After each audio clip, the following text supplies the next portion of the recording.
Olá, começamos agora mais um Frente a Frente e nossa convidada hoje é a deputada Jó Pereira, do Democratas. Ela vai nos falar, claro, sobre a realidade da mulher no Parlamento alagoano e as expectativas, né, que todas as mulheres têm em qualquer movimento de estar no Parlamento, porque é a instância que realmente faz a diferença, que muda a vida das pessoas e, claro, particularmente das mulheres, nesse contexto, não é, de leis que são criadas para criar oportunidades, não é, da vida em comum. Vamos falar também sobre outras atividades, a ação parlamentar propriamente dita da deputada. Deputada, eu agradeço antecipadamente a sua presença aqui no Frente a Frente e comecemos nesse mês da mulher, não é? Que o foco está todo voltado para as demandas do gênero. Eu pergunto, como a senhora avalia a participação feminina no parlamento, não é? Essa instância de poder que é predominantemente formada por homens. Isso é histórico no parlamento no Brasil, seja nas câmaras municipais, nas assembleias legislativas, na Câmara Federal, no Senado, enfim. Como avaliar esse contexto? Boa tarde, né, em primeiro lugar. Boa tarde a todas as mulheres que nos escutam, a todos os homens que reconhecem também a importância da participação da mulher em todos esses espaços, além dos espaços que ela já ocupa, que já são muitos, né? As atribuições aí acumuladas. A gente vê de tamanha importância, é tão importante, que inclusive é feito um ranking, né, mundial de países, são 190 países que participam desse ranking, acerca da participação da mulher nos parlamentos, né, mundo afora.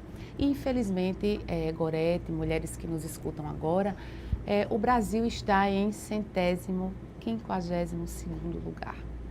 É lamentável. É muito lamentável. Até porque somos mais de 50% da população, não é? E somos um país que poderemos dizer que culturalmente, para o mundo, né, internacionalmente, temos uma visão de um país liberal, de um país em desenvolvimento.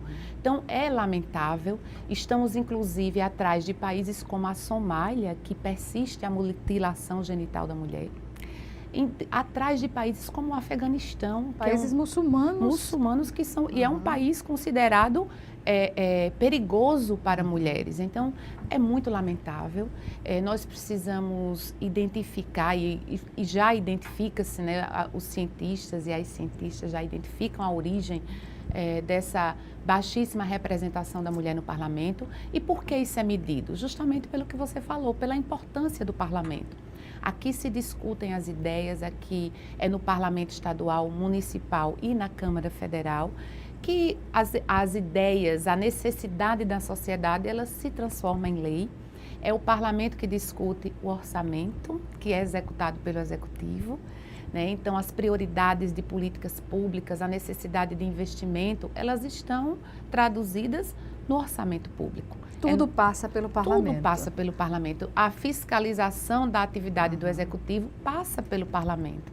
Então, assim, é de grande importância a participação da mulher no parlamento. Nós precisamos incentivar, né? Precisamos, além de incentivar, nós precisamos mudar a estrutura existente para que possibilite a participação dessa mulher na política. E também, só para finalizar o tópico, eu gostaria de pontuar que a participação da mulher no parlamento no Brasil ela é muito baixa, mas nós poderíamos também dizer que até pouco tempo, até nos dias atuais, a participação da mulher também é muito baixa na estrutura do judiciário, na estrutura do Ministério Público, na estrutura dos conselhos, nos todas as espaços instâncias de decisão. Não é? A participação da mulher é ínfima, é irrisória. Nós precisamos aumentar. A escolaridade já aumentou, a participação no mercado de trabalho já aumentou, embora com essa diferença ainda, né, injusta de salário, de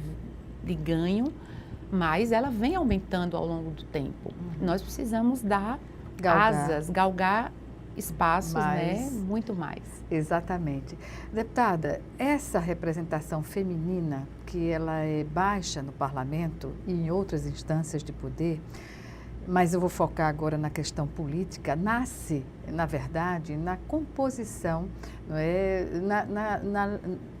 na vivência dos partidos, que não só utilizam a cota destinada a mulheres para representação no partido, mas não só faz isso, mas também não incentiva na prática as candidaturas femininas, não? Exatamente. A estrutura político-partidária existente no Brasil hoje, ela é extremamente machista, em primeiro lugar, pela própria direção dos partidos. A maior parte dos partidos são presididos por homens, né? E o maior quadro é justamente feito pelos homens. E, além disso, nós temos uma distribuição injusta daquilo que importa em uma campanha eleitoral. Então, não é apenas a participação da mulher no processo eleitoral, que hoje é garantida por lei, né? A legislação eleitoral garante e até exige a participação dessa mulher, mas isso não é suficiente. Nós sabemos que para um processo eleitoral é necessário recursos financeiros. O financiamento da então, campanha o financiamento é quase zero, é baixíssimo. Né? Antes até de vir aqui, eu li uma reportagem da Folha de São Paulo que fala justamente isso. Sem tempo, sem dinheiro, sem voto.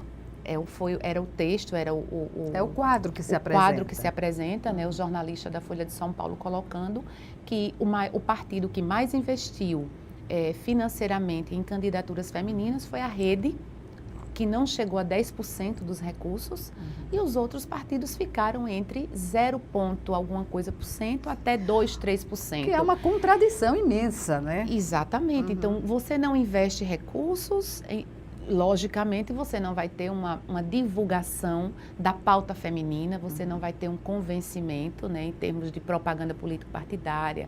E também o tempo da própria propaganda não é distribuído de maneira que faça com que as mulheres se sobressaiam na mídia, mesmo que seja na mídia financiada com recursos públicos, que é na mídia partidária, a mídia política partidária. Pois é, e contrariando essa baixa participação, digamos, representação feminina no parlamento, são as mulheres que movimentam os partidos, as bases, as articulações, são elas que impulsionam os partidos. Não é uma contradição terrível essa falta de reconhecimento? Na prática, né, Gorete, as mulheres que nos ouvem, na prática nós sabemos que as organizações partidárias, elas são não capitaneadas, mas organizadas, executadas por mulheres. Mais mulheres. Né? Então, por muito mais mulheres, nós temos uma capacidade de mobilização muito maior, nós temos uma capacidade de organizar eventos, organizar estruturas e até mesmo organizar a pauta para o homem, né? Então, assim, às vezes muito me entristece quando a gente vê mulheres estritamente incentivando candidaturas masculinas. Não, nós precisamos incentivar candidaturas femininas e não só incentivar, mas apoiá-las. Né? Isso é muito importante. Eu espero que nessa renovação agora, né, nas eleições de 2018, nós possamos ter uma representatividade muito maior aqui na Assembleia Legislativa de mulheres. Que já foi maior do que a atual.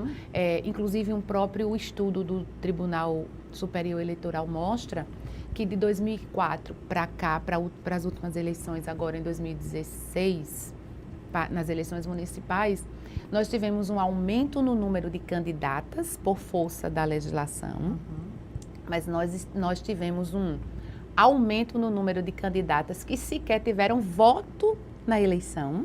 Então, o que demonstra de forma patente o desconhecimento e também a utilização de nomes apenas para cumprir o percentual exigido pela legislação.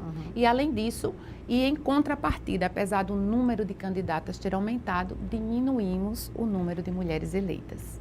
Infelizmente. Porque qual o diferencial de estar uma mulher nessa instância de poder? Como a senhora classificaria? A senhora que tem essa vivência diária. Porque não é fácil, exige sacrifícios, né? Uma ação parlamentar constante e a mulher se dividir entre a casa, os filhos, o marido, a família e a ação parlamentar é uma jornada triplicada, eu diria, não? Ou mais, né? É muito árdua, né? É árdua, mas é prazerosa ao mesmo tempo, porque ser mãe é da nossa natureza, ser mulher também. Então nós precisamos saber equilibrar. O que eu acho mais importante nesse contexto é que hoje, diferente da luta de mulheres há muito tempo atrás, que era mulheres lutavam pela conquista dos direitos. Sem pensar, e quando na luta por essa conquista, as mulheres não pensavam se elas iam acumular, elas tinham certeza que iam dar um jeito para conseguir executar todas essas tarefas, como estamos dando até hoje. Né? Mas isso está ficando muito pesado para a mulher, né? E acho que a discussão passa por aí. Nós precisamos discutir a divisão das tarefas domésticas, a responsabilidade na família. É extremamente necessário que nós possamos também ter a consciência de criarmos os nossos filhos, né? Os filhos das mulheres de hoje, para um futuro muito melhor. Compatibilizar, essas dificuldades, compartilhar com eles. Exatamente. Né? Com a família, necessidade de também o homem estar presente dentro do cuidado da família, do lar, dos filhos, dividir preocupações que são eminentemente hoje femininas, né? Hoje pouquíssimos... Mas está mudando, a juventude está dando essa demonstração, essa lição. Com certeza, de que é possível. Pois é. As minhas filhas, por exemplo, compartilham com seus maridos essa tarefa. E eu acho uma lição realmente para a geração que passou. Né? Exatamente. Eu, graças a Deus, tenho o privilégio de compartilhar com meu esposo. Né? Isso é uma das coisas que me ajudam no exercício do parlamento, é compartilhar com ele as responsabilidades dentro da família. Dá uma tranquilidade, não é, deputada? Deixa a mulher mais tranquila. Isso não faz do homem menos homem, ao contrário. Ao contrário, faz do homem um ser, além de homem, um ser humano, né? Digno de respeito, de reconhecimento, exatamente, de elogio. Pois é. Deputada, nós vamos chamar agora o nosso primeiro intervalo. Frente a Frente volta já, em 1 minuto.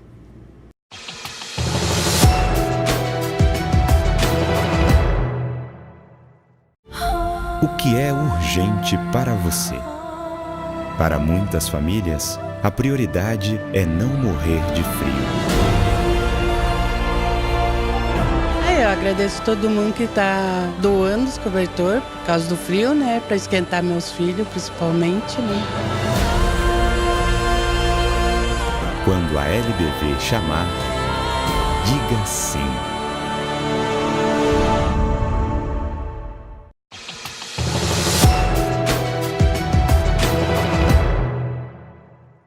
Estamos de volta com Frente a Frente, que hoje recebe a deputada Jó Pereira, do Democratas.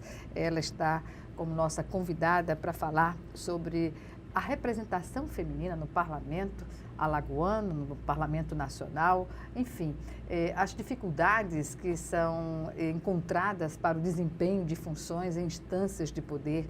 Eu pergunto, deputada, para a senhora que atua na política partidária, as dificuldades tem um nível de diferenciada da maioria das mulheres que estão, por exemplo, as mulheres da classe popular, que precisam de um apoio institucional do governo, das prefeituras, nos seus programas sociais, para justamente criar a condição de ter creches para seus filhos, a tranquilidade para sair, trabalhar, enfim.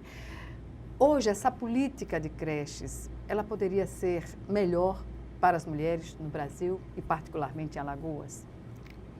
Com certeza, Gorete. Não só a política de creches, mas eu poderia dizer a política de educação como um todo. A educação, primeiro, ela precisa ser inclusiva, né? E ela precisa ser, acima de tudo, no mundo de hoje, no mundo que nós vivemos, ela precisa ser transformadora.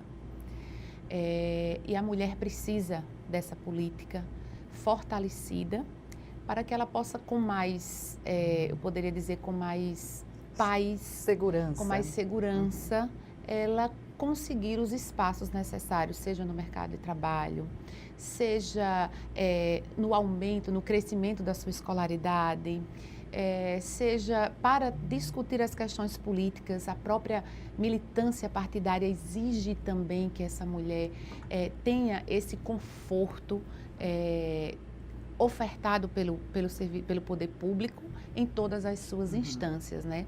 E nós falamos isso com muita tristeza aqui em Alagoas, né? Porque na capital, Maceió, nós temos cerca de 50 mil crianças em idade escolar fora da sala de aula, porque não tem vaga. Isso é muito triste, além da tristeza que nos dá com relação a essas crianças que estão sem frequentar a escola, né, sem ter uma educação necessária para a sua vida adulta. Nós também temos as mulheres, mães dessas crianças, que não têm a oportunidade de trabalhar para tomar conta das crianças. Né? Né? Porque precisam tomar conta destas crianças e era um tomar conta que na idade que essas crianças estão, o cuidado que elas precisam é uma junção do cuidado da família com o cuidado institucional da escola, com a educação formal. É um prejuízo imensurável. Imensurável. E nós ficamos muito assim, o ano passado, em 2017, em uma audiência pública que falava justamente dos direitos das crianças e dos adolescentes, nós recebemos aqui a doutora Fátima Pirauá, que assume hoje a vara da infância e da juventude em Maceió, né, na capital, a 28ª. E ela lamentando o número de demandas judiciais em busca de vagas, né, da oferta do ensino fundamental 1 ou 2. Então, são quase 45 mil crianças de 6 a 10 anos, dentro desse universo de quase 50 mil, de 6 a 10 anos que estão fora da sala de aula. Algumas delas procuraram o judiciário para exigir a oportunidade de estudar, a oportunidade da educação, mas muitas não procuraram e estão fora da sala de aula. Isso muito nos entristece, porque, além de tudo, nós estamos com uma dificuldade enorme, podemos pontuar, no caso de Maceió, que o Estado ainda oferta vagas de ensino fundamental, não é apenas o município. As séries iniciais. Exatamente. O Estado nas séries que é prioridade finais. Que é prioridade do município. Constitucionalmente. E constitucionalmente falando, o Estado ainda tem algumas vagas das séries finais do fundamental, mas o município ainda não conseguiu avançar nesse sentido. Então, são políticas extremamente necessárias e quando a gente ainda soma a dificuldade, quando eu falo na capital, no município de Maceió, eu estou falando porque o município de Maceió tem a maior parte da população de Alagoas. E é o extrato, né? Não é? Do que acontece nos demais municípios. E a gente fala com relação também à cobertura de saúde da família, PSF. que prejudica muito a saúde da mulher. A saúde da mulher adolescente, a saúde da mulher mãe, o pré-natal. Então, isso é extremamente maléfico para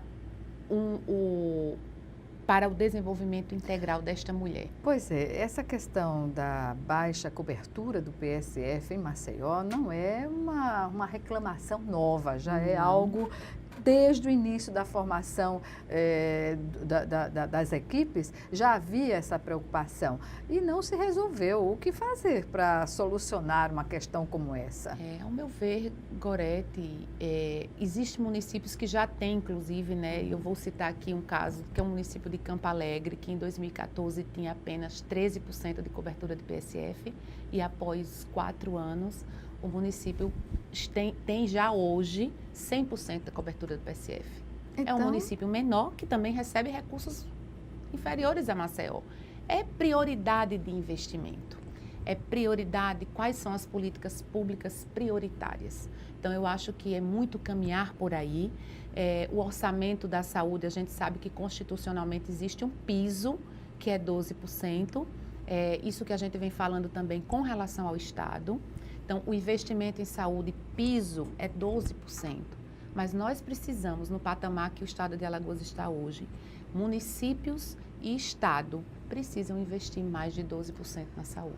Ou seja, políticas que envolvam a parceria constante para ações que são prioridade, que são, digamos assim, estratégicas do ponto de vista do desenvolvimento social, não é? Exatamente. Aí eu vou citar um exemplo que recentemente nós fizemos o Expresso Nana, que foi uma ação do gabinete juntamente com o GT Nana, que é um grupo de trabalho criado dentro da Unicef, juntamente com os Conselhos Municipais de Educação, a União dos Conselhos Municipais de Educação, a UNCME, e uma pesquisadora, Débora Diniz, que é pós-graduada e mestrando, doutorada pela Universidade de Brasília.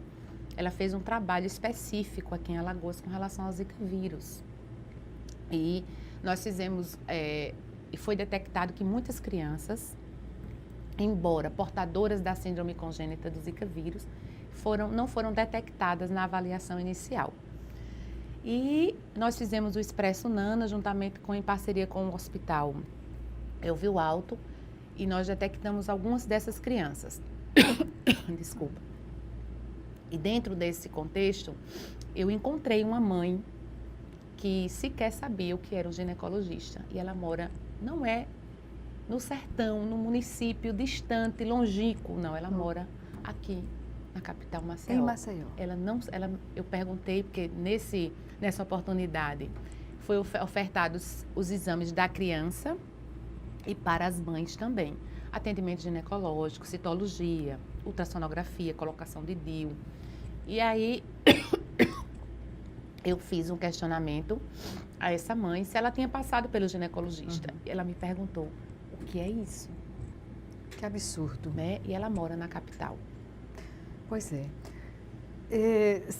Deputada, falemos agora sobre a questão da segurança da mulher. Não é? Eu li no jornal dados oficiais que indicam 76 casos de feminicídio nos últimos 3 anos aqui em Alagoas. E a gente sabe que este número está subestimado. Não representa a realidade dos números, porque as famílias não têm o hábito de assumir, digamos assim, essas denúncias, né? É muito difícil encontrar, isso são relatos das delegadas da mulher, da polícia, enfim, da justiça, que o maior desafio ainda é fazer com que as mulheres denunciem ou as famílias dessas vítimas, mulheres, também façam a denúncia contra os agressores. Nesse universo, o que dizer das políticas públicas que estão sendo desenvolvidas? A violência sexual, né, o abuso sexual, a violência física também contra as mulheres, ela é um delito, é um crime que permeia não só a população de baixa renda, mas toda a sociedade. E não é um problema só de Alagoas, não é um problema só do Brasil, é um problema mundial.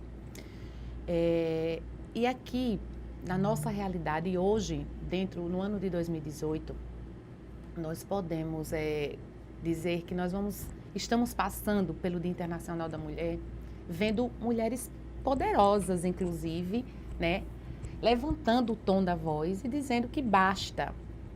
Atrizes que foram vítimas de violência sexual, de abuso sexual. Então, nós precisamos seguir esse caminho e mostrar às nossas mulheres, às nossas amigas mulheres, às nossas companheiras, que elas precisam quebrar esse silêncio.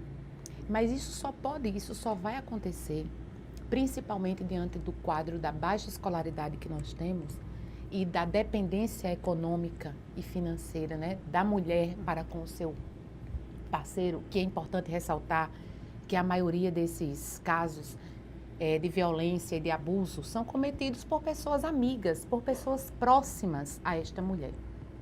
E grande parte, um percentual inclusive muito alto, é de crianças, meninas que são abusadas e violentadas. Muitas vezes as próprias mães não prestam a devida atenção, ou às vezes são omissas com relação a esses casos. Então, muito nos entristece. Isso precisa ter um aparato muito forte do Estado apoiando essas mulheres para que elas tenham segurança emocional, segurança psicológica e, acima de tudo, segurança financeira de denunciar o agressor. Pois é, essa questão de denunciar o agressor, que foi também objeto da novela da Rede Globo, que mostrou como a mãe, fora de casa, tendo que trabalhar, deixando a filha, foi justamente uma presa, a criança tornou-se uma presa fácil, né, para uma pessoa que está acima de qualquer suspeita. Cumpriu-se um papel, a literatura, a dramaturgia, quando mostra casos dessa natureza? As pessoas ficam um pouco indignadas, né, com o que a TV mostra, mas, ao meu ver, a TV mostra o que é real, né, o que acontece. E, às vezes, o que acontece choca as pessoas, porque elas vivenciam aquilo sem perceber que vivenciam, né? Sem perceber que vivenciam, mas eu acho que o papel foi cumprido de alertar. O de alertar que, às vezes, as pessoas que nos são mais caras, que nos são importantes, elas cometem erros e esses erros precisam ser reparados, corrigidos e, acima de tudo, contados, não silenciados e escondidos. Pois é, deputada, eu falei sobre o feminicídio antes, toquei nesse assunto, e que remete também a outras agressões que não chegam à morte das vítimas, das mulheres vítimas, não é? Desse crime hediondo. Mas o que dizer das delegacias especializadas ainda não estarem abertas 24 horas, sobretudo aos finais de semana, à noite, não é? Quando ocorre a maioria dos crimes, das agressões. Nós colocamos, e ainda com relação ao feminicídio, o que existe ainda é uma deficiência da própria estrutura do Estado em identificar o que é feminicídio, né? Às vezes acontece o homicídio da mulher, mas ele não é registrado como feminicídio, e é importante também, Gorete, dizer que dos 27 estados da federação, com o Distrito Federal, 3 estados sequer notificaram um caso de feminicídio, depois de 3 anos. Então, existe ainda uma subnotificação nacional, uma dificuldade de identificar o que é o feminicídio, né? De retirar da vala comum de homicídio o que é feminicídio. Então, existe ainda essa grande dificuldade. Com relação às delegacias especializadas, nós precisamos ir muito avançar com relação a essas delegacias especializadas. Existe uma necessidade não só prática, mas legal da implantação dessas delegacias, né? Com estrutura condizente, ou seja, com profissional capacitado, com profissionais preparados. Multidisciplinares também? Exatamente, com pessoas que entendam e que tenham a capacidade de acolher aquela mulher, né? De acolher a demanda. Não só receber a denúncia. Não só receber. E muitas vezes o que acontece recebe a denúncia e ainda revitimiza aquela mulher, né? Então, entender também o fato dela não querer notificar o agressor.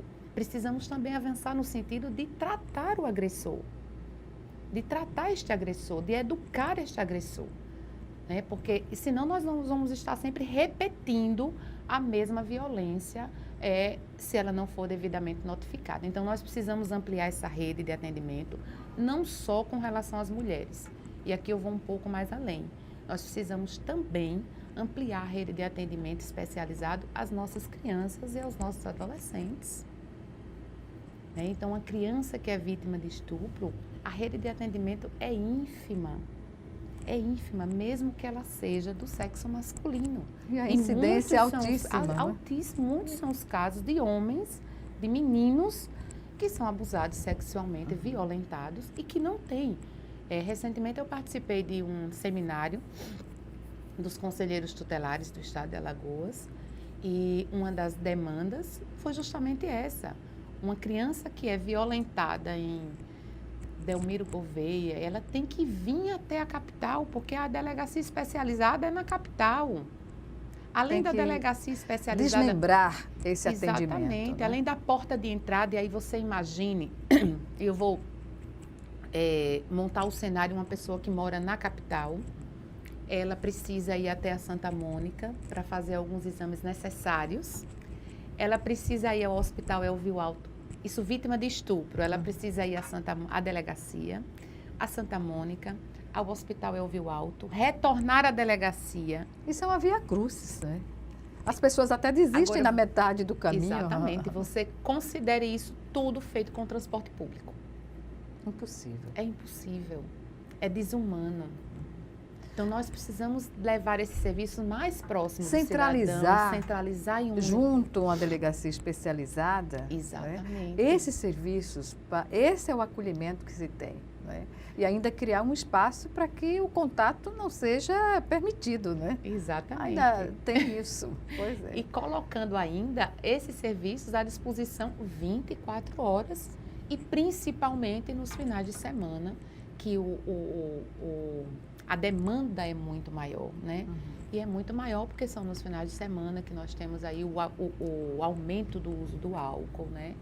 As pessoas, quando utilizam, apesar de ser uma droga legal, é uma droga que provoca, né, o aumento da violência. Então, essas delegacias precisam estar disponíveis e nós precisamos pensar em termos de rede, de agregar serviços em um só lugar para facilitar o atendimento dessa mulher. Perfeito. Deputada, nós vamos chamar agora o nosso último intervalo. Já já o Frente a Frente está de volta.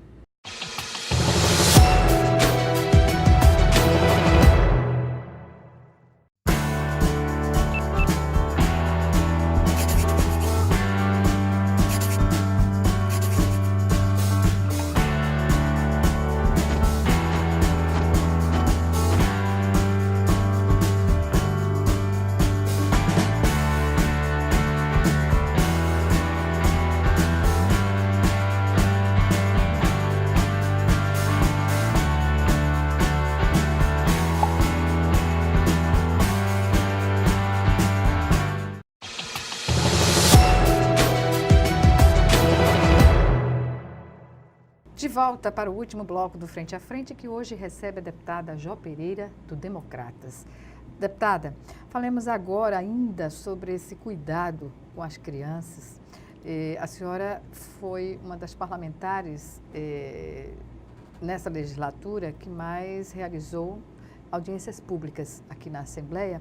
E esse tema da criança esteve também em uma das audiências públicas intitulada De Olho no Orçamento da Criança e do Adolescente.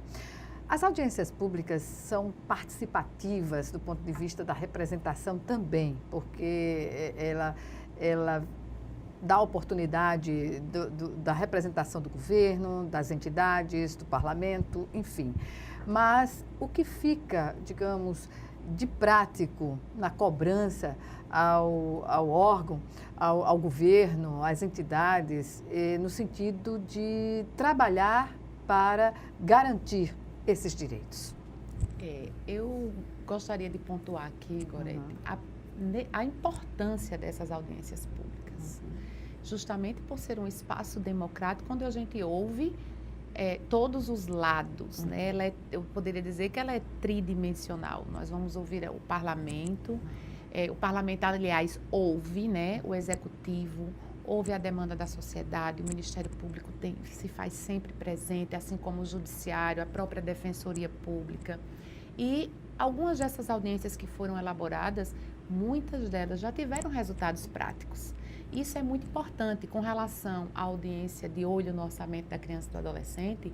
É uma audiência pública que eu pretendo fazê-la anualmente, porque o orçamento é anual, né? E o acompanhamento da sua execução. Então, desta audiência pública, saiu um fórum, que foi o Fórum OCA, e este fórum sugeriu, já no ano passado, à Comissão de Orçamento desta Casa, uma emenda ao orçamento para que o Executivo, colocando para o Executivo a obrigatoriedade de fazer o orçamento exclusivo da criança e do adolescente, que nada mais é do que retirar do orçamento do Estado o que é investimento nas nossas crianças e nos nossos adolescentes, o que vai nos possibilitar acompanhar de maneira mais efetiva o investimento dessas dotações orçamentárias na prática, porque o orçamento ele é uma perspectiva de gastos.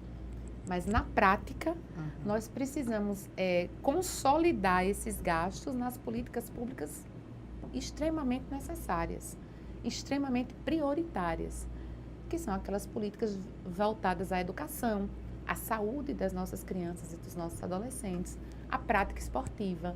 Então, o resultado desta audiência pública foi justamente essa emenda ao orçamento de 2017, 2018, que nós estamos esperando. Infelizmente, o governo do estado vetou essa emenda e esta casa vai apreciar diante do trabalho que foi feito. Eu espero que todos tenham a sensibilidade de manter o texto original, derrubando o veto do governo, no sentido de permanecer. Afinal de contas, a emenda não destina recursos a finalidades diferentes. Ela apenas impõe a obrigatoriedade de, com maior clareza, seja definido o que é das nossas crianças e dos nossos adolescentes. Então, essa foi uma das audiências. Outra que eu posso citar com muita alegria com relação ao fortalecimento da agricultura familiar.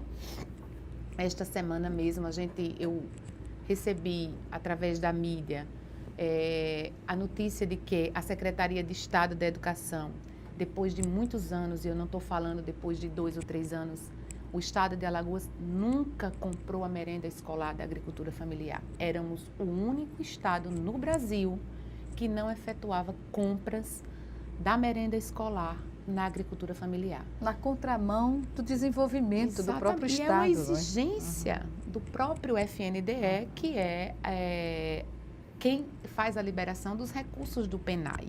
Né? É uma exigência, o próprio Tribunal de Contas persegue isso, a própria Controladoria Geral da União cobra dos municípios e do Estado, mas o Estado, por algum motivo, nunca executou. E agora, recentemente, o secretário de Educação do Estado, Luciano Barbosa, que também é vice-governador do Estado, abriu o processo de compras por chamada pública para a compra de alimentos na agricultura familiar. Além disso, temos o PAA alagoano, que na contramão do governo federal, que cortou a compra dos produtos da agricultura familiar através do PAA Conab, o Estado de Alagoas, PAA é o Programa de Aquisição de Alimentos. Então, o Estado de Alagoas aporta recursos próprios na ordem de 15 milhões por ano para fazer compra do agricultor familiar. É a mandioca, é o milho, é o feijão, é a laranja-lima, a batata, o inhame, abacaxi. Né? E esses alimentos, eles são ofertados para famílias em vulnerabilidade social, assim como já temos também o programa do leite, que também é uma modalidade de programa de aquisição de alimentos. Então, foi outra audiência pública que surtiu um efeito positivo, né, que surtiu um efeito prático na vida das pessoas. Há sempre uma polêmica no plenário sobre a utilização de recursos do FECOEP para a construção de hospitais, para destinação que não está, digamos assim, muito explícita nas atribuições do FECOEP. Como a senhora vê essa questão? Explícita, Gorete, ela está. Inclusive, a própria legislação do FECOEP permite a utilização dos seus recursos na área de saúde. Então, só a construção de hospitais entenderia-se que é um investimento na área de saúde. Além disso, historicamente, o Estado sempre investiu em recursos do FECOEP, inclusive na aquisição de ambulâncias, desde o governo anterior, desde a existência do FECOEP, que foi criado no governo Ronaldo Lessa, por força da Constituição Federal, a partir do programa Fome Zero, que exigiu a criação dos fundos estaduais. E só que dentro do governo Ronaldo Lessa não foi utilizado os recursos, não foram utilizados. Já no governo posterior, que foi o governo do governador Teotônio Vilela, os recursos foram utilizados para aquisição de ambulâncias, reforma de unidades básicas de saúde, já na área de saúde. E agora, nos últimos 4 anos, eu falo do tempo que eu participei do Conselho, os recursos do FECOEP, alguma parte dos recursos foi destinada à construção dos hospitais, também na área de saúde. E como falar de combate à extrema pobreza de uma população doente? Não se combate pobreza com uma população que não tem acesso à saúde. E é a nossa realidade hoje. O estado de Alagoas não tem saúde. Historicamente, não se construíram hospitais nem unidades de saúde no nosso estado. E específica como o Existe Hospital um da Mulher, déficit. por exemplo, né? Exatamente, não só específica, mas também geral. O Hospital Universitário, que é o HU, ele é o único hospital de média e alta complexidade público do estado de Alagoas. A referência que isso tem, não é? É o único para todo o estado de Alagoas. Não pode o hospital universitário cumprir Ser esse o papel de um único- hospital geral, não é? Exatamente. Então, nós precisamos avançar nesse sentido e, ao meu ver, o FECOEP é um fundo que pode ser usado na área de saúde. Inclusive, na época, foi muito discutido isso dentro do Conselho e eu fui buscar a origem do FECOEP, que foi justamente no programa lá atrás, no Fome Zero, né? E dentro da concepção do Fome Zero, dentro do Fundo Nacional de Combate à Pobreza, era este Fundo Nacional de Combate à Pobreza que financiou a farmácia básica, a construção das unidades de o que antigamente não eram UBSs, eram postos de saúde da família. Foi o Fundo Nacional que financiou a construção desses postos de saúde da família nos municípios. Então, se o FECOEP tem origem dentro de um Fundo Nacional, né, que tem que repercutir nos estados, nós também podemos aplicar o recurso e está claro na lei que ele pode ser aplicado em saúde. Pode não ser a opinião de quem entende que não pode. Ser Mas- advogado, pois não. Mas legalmente é permitido. Deputada, ser advogada tributarista ajuda na compreensão dessas discussões que são colocadas, sobretudo nas questões orçamentárias? Ajuda muito, não só a especialidade tributarista, mas o fato de ser advogada, né? O direito nos dá a oportunidade de conhecer melhor, né? Não só a legislação, mas as nuances, a origem histórica, né? Das coisas e dos fatos, a metodologia de buscar as fontes, né? E as explicações, as razões e os porquês. Então, claro que a formação ajuda muito e, principalmente, sendo advogada tributarista, a gente compreende melhor, né? A arrecadação do Estado, a maneira como o Estado funciona. Para a gente encerrar, qual o maior desafio de desempenhar uma ação parlamentar em um ano eleitoral?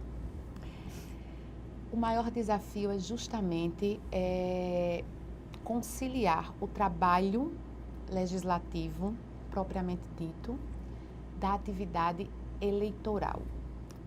Você precisa conciliar as duas demandas. Eu acho que a população precisa, a sociedade como um todo precisa entender que o período eleitoral, ele é feito para divulgar o que você trabalhou durante o ano do seu mandato.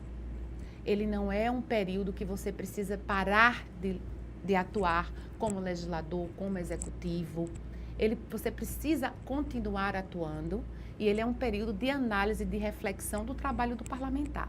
Então, conciliar essas duas vertentes sem deixar de dar atenção para aquilo que você já foi escolhido, que você ainda continua no exercício do mandato que lhe foi atribuído pelo povo e você não pode descuidar disso mesmo durante um processo eleitoral. Eu acho que esse é o maior desafio. Estamos encerrando a nossa entrevista, infelizmente, e eu agradeço a sua participação, deputada Jó Pereira. Algumas considerações? Uma consideração que eu não poderia deixar de fazer nunca é que o dia 8 de março ele precisa ser apenas um dia de reflexão, mas a luta não é apenas desse dia, ela é constante. Então as mulheres hoje já fazem do dia 8 de março uma semana, um mês, e nós precisamos fazer disso uma vida inteira, né? Transformar as nossas vidas. E quando a mulher participa da política, ela muda. Eu posso dizer que eu não sou mais a mesma pessoa de quando eu concorri ao mandato e comecei a minha atuação parlamentar. Hoje, eu mudei a minha essência, até porque eu vim da iniciativa privada e é outro ritmo, outro contexto, outras prioridades. Hoje eu sou uma outra pessoa, mas eu gostaria muito que a mudança que aconteceu comigo acontecesse com muitas outras mulheres, que eu acho que só assim nós vamos conquistar um mundo mais equilibrado, mais justiça social, as pessoas, mais harmonia entre as pessoas, e isso é extremamente necessário. Então, quando a gente fala da ocupação do espaço de comando e de decisão pelas mulheres, não é pelo poder, é pela necessidade da humanidade em se tornar uma humanidade mais equilibrada, mais justa. Meu muito obrigada. Obrigada e até uma próxima oportunidade. Obrigada a você também que nos assistiu e até o nosso próximo Frente a Frente.